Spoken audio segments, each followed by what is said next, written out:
Hello everybody, I'm Mrs. Henshall and today I'm going to be reading Whose Garden Is It? Written by Mary Ann Hoberman, illustrated by Jane Dyer. Whose Garden Is It?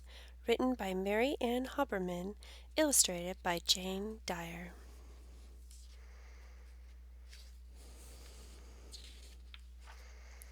Mrs. McGee went out walking one day, and she was cheerfully wending her way. She passed by a garden with colors so bright, she never had seen such a beautiful sight.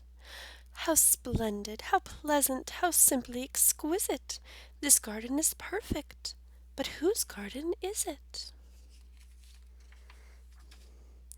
The gardener answered, "It's clear as can be. This garden you see belongs only to me. I am the owner and everyone knows it. I am the person who plants it and grows it. See how I keep it in first-rate condition. No one can come here without my permission." The gardener bowed and allowed her to pass, then went back to weeding and seeding the grass. He grumbled to see that some lettuce was gone and stamped on some strange bumpy lumps in the lawn. Then Mrs. McGee heard a sharp little squeak. Up popped a rabbit, who started to speak. "He says it is his, but I cannot agree. If no one can come here, then what about me? I've lived my whole life here, just see how I dine. He grows me my dinner. This garden is mine."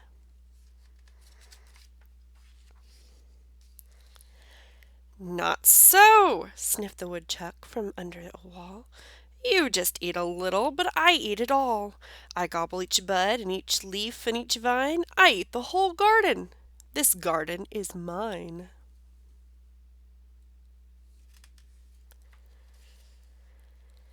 "It's mine," the bird twittered from high in a tree. "The worms in the garden were put there for me."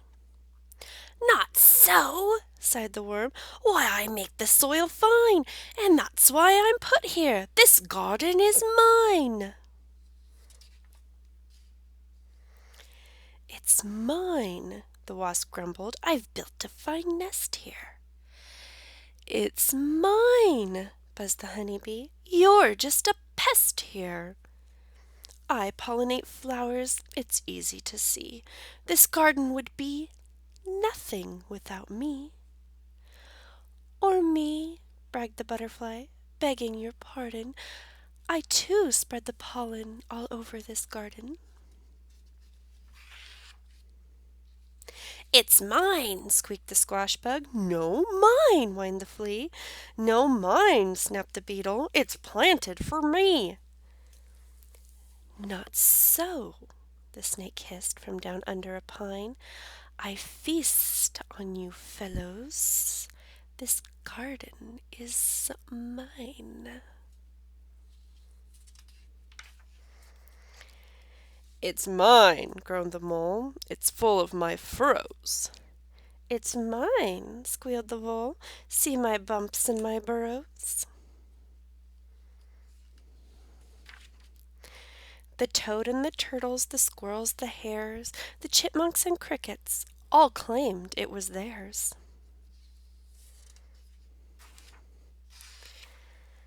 Then Mrs. McGee heard a hum in her ear. Who was that calling her? What did she hear? "It's mine," a plant rustled. "I blossom in season. If this is a garden, then I am the reason." "No, mine," a weed whistled, a wave in the breeze. "You have to be planted. I grow where I please." "It is mine," breathed the soil. "This is perfectly clear. Nothing could grow here if I were not here."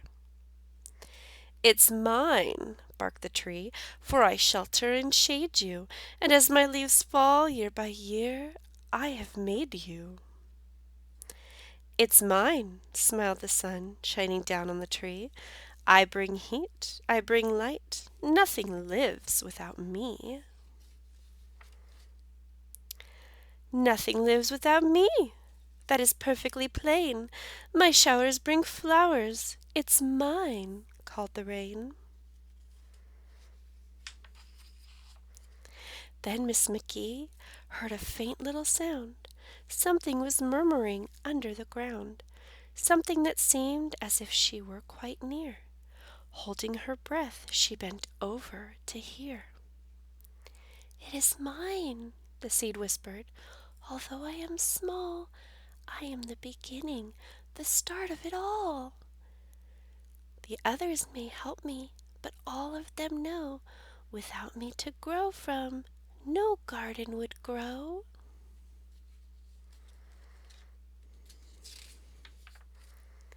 The sun was now setting, the day growing late.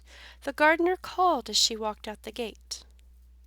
Now wasn't this garden a fine place to visit? But still she kept wondering. Are you still wondering?